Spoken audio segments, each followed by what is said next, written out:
மாயவளை.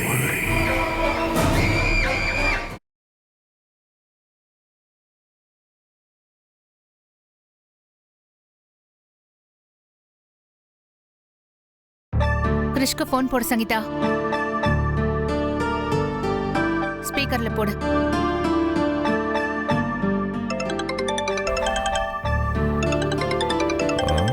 சங்கீதா, சொல்லு சங்கீதா, உங்க அம்மா எப்படி இருக்காங்க? இப்ப பரவாயில்ல கிரிஷ். என்ன ஆச்சரியமா இருக்கு? நீ எனக்கு ஃபோன் பண்ணிருக்க? ஏதாவது முக்கியமான விஷயமா என்ன? உன்கிட்ட ஒரு முக்கியமான விஷயம் பேசணும். நம்ம நேர்ல சந்திக்கலாமா? என்ன சந்திக்கணும்ன்றா? இப்ப நான் கொஞ்சம் பிஸியா இருக்கேன். 2 நாள் கழிச்சு நானே உனக்கு ஃபோன் பண்றேன். அப்ப பேசிக்கலாம். ரொம்ப அவசரம் கிரிஷ். நான் தான் சொல்றேன்ல, எதுவா இருந்தாலும் 2 நாள் கழிச்சு நானே கூப்பிடுறேன்னு. இப்ப என்னால பேச முடியாது. போனை வை.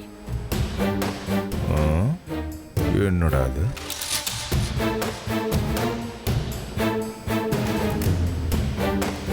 அம்மாவுக்கு உடம்பு சரியில்லைன்னு போய் சொன்னா இப்ப நம்ம பிஸியா பில்டப் பண்ணுவோம். பாத்தியா ஷீலா, அவன் ஏதோ பிளான் பண்ற மாதிரி தெரியுது. அவனே போன் பண்ணி அருன்னு அறுப்பான். இப்ப என்னடானா நான் போன் பண்ணாலே பிஸியா இருக்கேன்னு சொல்றான். ஒருவேளை ஏதாவது பொண்ணை கடத்திருப்பானோ? ஆமா சங்கீதா, அவன் அப்படிப்பட்ட ஆளுதான். அந்த புவனேஸ்வரி அவனை நல்லா ஆட்டி வைக்கிறான். அவ சொன்னபடி இவன் ஆடிட்டு இருப்பான். இப்ப நம்ம என்ன பண்றது? அம்பி சார் வர ஆதாரத்தை தேடிக்கிட்டு இருக்காரு. அவனை கண்டிப்பா கைது பண்ணி தண்டனை வாங்கி தருவேன்னு சொல்றாரு. ஆனா அதெல்லாம் எப்ப முடியறது? அம்பி சார் ஆதாரத்தை தேடி அவங்கள கைது பண்ற வரைக்கும் நாம காத்துட்டு இருந்தா அதுக்குள்ள அவங்க நம்மள முடிச்சிருவாங்க. சட்டம் தண்டிக்கிறது ஒரு பக்கம் இருக்கட்டும், ஆனா நாம அவங்கள கையும் களவுமா பிடிக்கணும். அவங்க செஞ்ச தப்புக்கு சரியான தண்டனையை நாமளே வாங்கி தரணும். ஆமா ஷீலா, ஒவ்வொரு நாளும் போக போக அவங்களோட அராஜகம் அதிகமாகிட்டே இருக்கு. இதுக்கெல்லாம் ஒரு முடிவெடுத்து ஆகணும். நம்ம மனம் தளரக்கூடாது. நம்ம என்ன பண்ணணும்னா,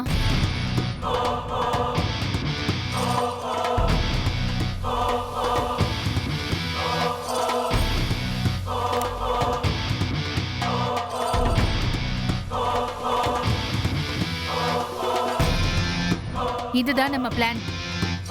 இதுல இருந்து அவங்க தப்பிக்கவே முடியாது. ஓகேவா?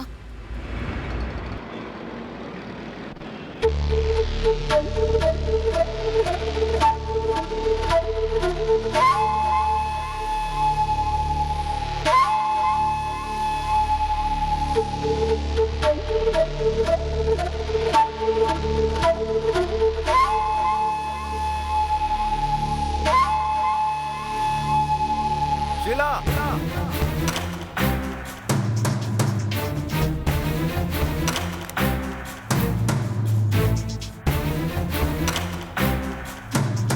ஷீலா, நீங்க வரும்போது யாராவது உன்னை ஃபாலோ பண்ணாங்களா? இல்ல சார், நான் ரொம்ப கவனமா தான் வந்தேன். ஆனா எனக்கு பயமா இருக்கு சார். நிலைமை ரொம்ப மோசமாயிட்டு இருக்கு. கிருஷ்ணம் புவனேஸ்வரியும் நம்ம ஆட்கள் ஒவ்வொருத்தரையா முடிக்க பாக்குறாங்க. இப்ப நம்ம என்ன சார் பண்றது? நான் அன்னைக்கே குமார் கிட்டையும் சங்கீதா கிட்டையும் என்ன சொன்னேனோ அதை தான் இப்போ உங்ககிட்ட சொல்றேன். நான் அவசரப்பட்டா நாம தான் அசிங்கப்படணும். ஆனா அவங்க அடுத்தடுத்து கொலை செய்யறதுக்குள்ள நம்ம ஏதாவது செய்யணும்ல சார்? நாம அமைதியா இருந்துதான் அந்த கிருஷியும் புவனேஸ்வரியும் அவங்க ஆட்களையும் கையும் களவுமா பிடிக்க முடியும். அப்பதான் அவங்களுக்கு தகுந்த தண்டனையை வாங்கி கொடுக்க முடியும். அது மட்டும் இல்ல ஷீலா, அவங்க சாதாரண ஆளே கிடையாது. அவங்களுக்கு பின்னாடி பெரிய அரசியல் பலமே இருக்கு. சட்டத்தோட ஓட்டையெல்லாம் அவங்களுக்கு நல்லாவே தெரியும். அவங்கள மாதிரி ஆட்கள் கிட்ட நம்ம மோது ரொம்ப பார்த்து தான் ஜாக்கிரதையா மோதணும்.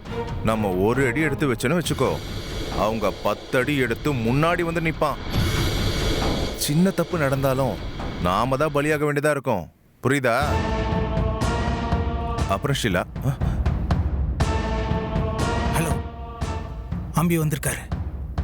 ஷீலாவும் அம்பியும் ஏதோ பிளான் பண்றாங்க. சரி சரி. நான் நோட் பண்ணிட்டு சொல்றேன். லைன்ல இருங்க. ஷீலா, நம்மளை யாரோ கவனிக்கிறாங்க தோணுது. நான் சொல்றத நல்லா ஞாபகம் வச்சுக்கோ. பொறுமை தான் நமக்கான ஆயுதம். நீ முதல்ல இங்க இருந்து கிளம்பு போ. சரிங்க சார்.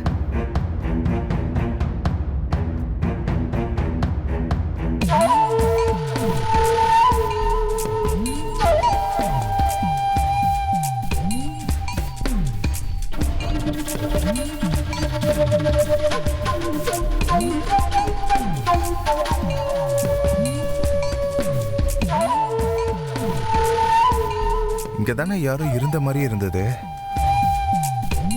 எங்க போயிருப்பானுங்க? என்னடா அது அதுக்குள்ள காணோம்? உள்ள போய் பார்ப்போம்.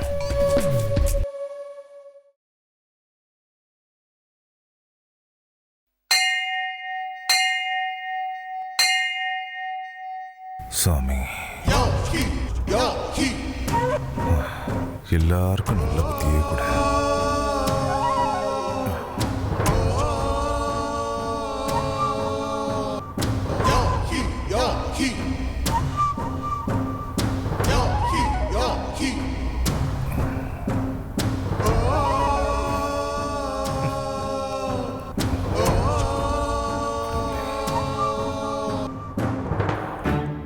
அப்பனே விநாயகா,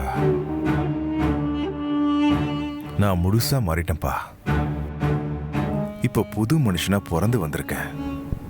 எனக்கு துணையா எப்போ நீதான்ப்பா இருக்கணும். நான் அரசியல்வாதியாகி இந்த உலகத்தையே ஆளணும். அதுக்கு நீ அருள் புரிப்பா விநாயகா. அதுக்கு அருள் புரி. இந்த உலகத்துல இருக்கவங்க எல்லாத்தையும் நல்லவங்கள மாட்டேன்.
ஐயா, இங்க வாங்க. ஒரே நிமிஷம். வாங்கல. வணக்கம் தம்பி. வணக்கம் ஐயா. ஆமாங்க, நானும் பார்த்துக்கிட்டே இருக்கேன். என்ன பின்தொடர்ந்தே வந்துட்டு இருக்கீங்க. நீங்க யாருங்க? என்ன உங்களுக்கு தெரியுங்களா? தெரியாமல உங்களை தேடி வரப்போறேன். முன்னாடி எல்லாம் நீங்க பெரிய ரவுடியா இருந்தீங்கன்னு தெரியும். இப்ப நீங்க மாறிட்டீங்கன்னு கேள்விப்பட்டேன். ஆமாங்க ஐயா. உங்ககிட்ட ஒரு உதவி கேட்கலான்னு வந்தேன். ஐயா, நீங்க சொல்றதெல்லாம் சரிதானுங்க ஐயா. இப்ப நான் பழைய வாழ்க்கையெல்லாம் விட்டு எல்லாத்தையும் விட்டு வெளியே வந்துட்டேன். இப்ப நான் புதுசா பிறந்திருக்கேன். இனிமே தப்பான காரியங்களை எதுவுமே பண்ணக்கூடாதுன்னு முடிவே எடுத்துட்டேன். சரி, அப்படியே தம்பி. நம்பிதான். ரொம்ப நல்லது தம்பி. விட்டது நல்லதுதான். ஆனா நான் கேட்ட உதவி என்ன தெரியுமா? சொல்லுங்க ஐயா, சொல்லுங்க. அது ஒரு ஆள் என்கிட்ட அடிக்கடி சண்டைக்கு வரான் தம்பி. அச்சச்சோ. அவனை சும்மா மிரட்டி வைக்கணும். ஐயா, நான் தான் இப்ப பழைய தொழில் எதுவுமே பண்ணலன்னு சொல்லிட்டேனே ஐயா. சரி தம்பி, பரவாயில்ல. நான் வேற ஆள் பாத்துக்கிறேன். யாருக்கோ 10 லட்சத்தை கொடுக்கறத உன்கிட்ட கொடுக்கலான்னு தான் வந்தேன். சரி விடு, நான் வேற ஆளை பாத்துக்கிறேன். வரேன் தம்பி.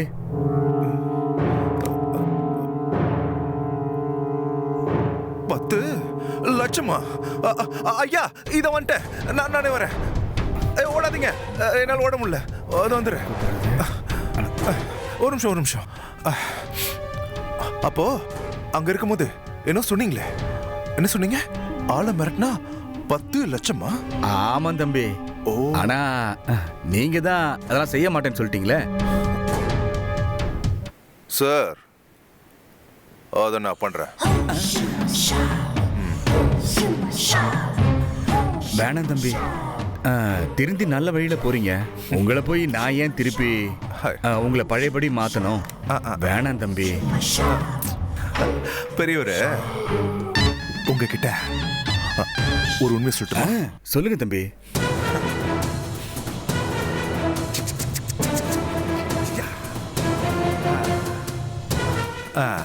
நானு திருந்தல. என்ன தம்பி சொல்ற? சும்மா திருந்துற மாதிரி நடிக்கிறேன். அவ்வளவுதான். என்ன தம்பி சொல்ற? பின்ன என்ன பார்த்தா நல்ல முறையா தெரியுது? அதுக்கு ஒரு காரணம் இருக்கு. அதெல்லாம் உனக்கு தேவையில்லாத விஷயம். இங்க பாருங்க, நேரா விஷயத்துக்கு வரேன். நான் யாரை மிரட்டணும், எங்க மிரட்டணும், அதை மட்டும் சொல்லுங்க. வேலையை கச்சிதமா முடிக்கிறேன். மத்த மேட்டர்லாம் நாளைக்கு சொல்றேன். அப்படியா? நாளைக்கு வரைக்கும் காத்துன்னு இருக்கணுமா? சொன்னீங்கன்னா டப்புன்னு முடிப்பேன். சொல்லுங்க, நான் எங்க வரணும்?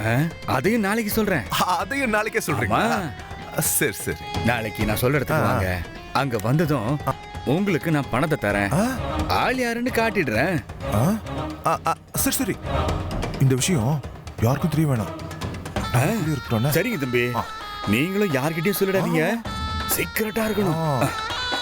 நான் வரேன்.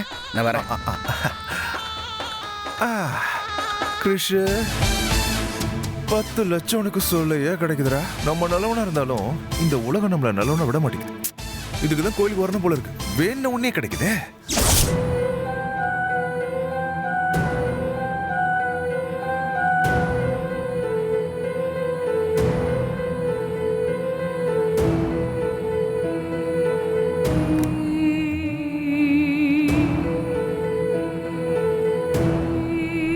இவன் என்ன இங்க?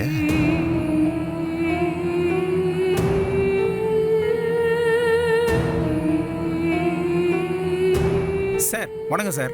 வணக்கம் வணக்கம். என்ன சார் ஆளே மாறிட்டீங்க? அது இருக்கட்டும், நீ என்ன தனியா ரொம்ப யோசனையா உட்காந்துக்கிட்டு இருக்க? ஆழ்ந்த சிந்தனையோ? ஓ, உன் அமைதிக்கு காரணம் எனக்கு இப்பதான் புரியுது. அந்த கிருஷி விஷயம் தானே? ஆமா சார். பின்ன என்ன சார், அவனை சட்டத்தால தண்டிப்பேன், அவனை தூக்குல நான் ஏத்துவேன்னு சொல்றீங்க. ஆனா அதெல்லாம் செய்ய முடியலையே சார். பேசாம அவனை நானே கொன்னு இருக்கணும் சார். வேணா குமார், அப்படிலாம் எதுவும் பண்ணிடாத. அப்படி ஏதாவது பண்ணிட்டு உன் வாழ்க்கையை நீயே கெடுத்துக்காத சார். சட்டங்கிறது வெறும் வார்த்தை தான் சார். அவனுக்கு பின்னாடி நிறைய பெரிய பெரிய ஆளுங்க இருக்காங்க சார். அவங்களுக்கு முன்னாடி சட்டம் கை கட்டி நிக்குது சார். என்ன மாதிரி சாதாரண ஆளுங்களுக்கு எங்க சார் சட்டம் சாதகமா இருக்கு? குமார், நீ சொல்றது தப்பு குமார். அவனுங்க மாதிரி ஆளுங்களா என்னைக்காவது ஒரு நேரத்துல எங்கேயாவது சிக்குவான், தெரியுதா? அவனை கொண்டுட்டு உன் வாழ்க்கையை நீயே கெடுத்துக்காத. தப்பான முடிவு எதுவும் எடுக்காத. கிளம்பு, எல்லாத்தையும் மறந்துட்டு உன் வேலையை பார்ப்போம்.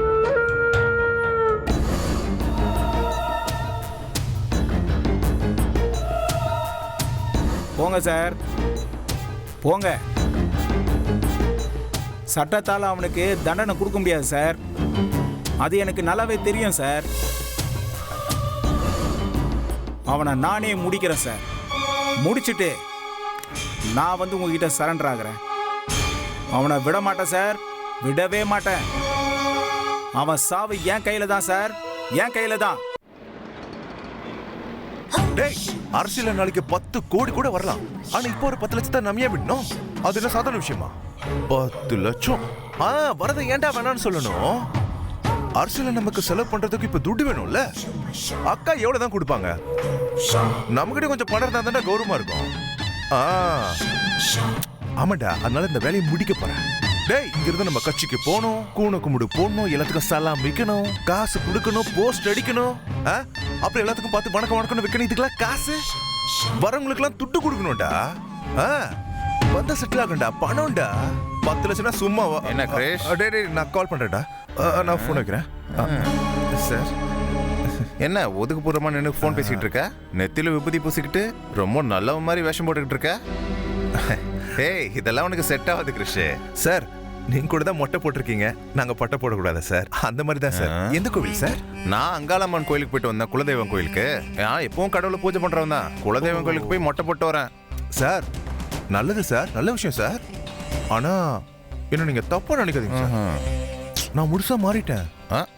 ஆனா நான் மாறினாலும் இந்த ஜனங்க என்ன நம்பவே மாட்டேங்கிறாங்க சார்.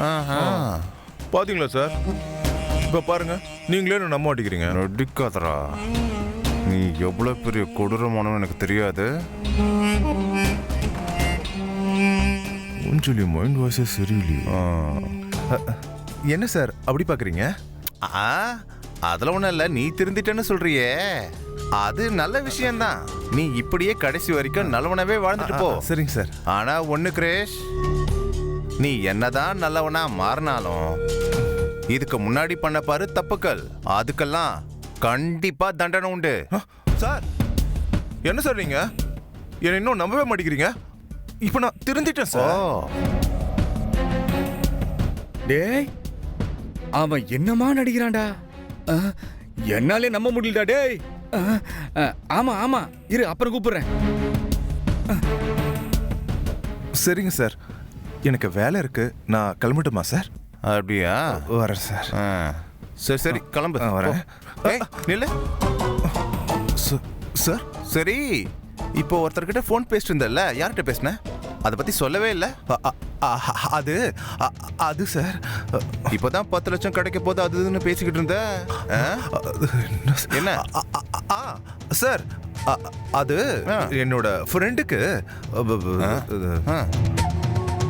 நான் ஒரு பில்டிங் கான்ட்ராக்டுக்காக ஒரு 10 லட்சம் ரூபாய் பணம் கேட்டிருந்தேன் சார். அப்ப நான் பணம் கேட்டிருந்தேன் நான் ஃப்ரெண்டு கிட்ட, அதை நீங்க ஓட்டு கேட்டுட்டு இருந்தீங்களா? அதான் சார் கரெக்டா, நீங்க ஐ மீன் நார்மலா கேட்டுட்டு இருந்தீங்கன்னு சொன்னேன் சார். சரி சரி கிளம்பு கிளம்பு கிளம்பு. அப்போ வரேன் சார். கிளம்பு கிளம்பு சார். ஓ, உனக்கு இருக்குடா ஒரு நாள். இவனை பத்தி நமக்கு தெரியலன்னா நம்மளே நம்பிடும் போல இருக்கு. என்னமா நடிக்கிறான் இவன்? இவன் திருந்தின மாதிரியே தெரியலையே.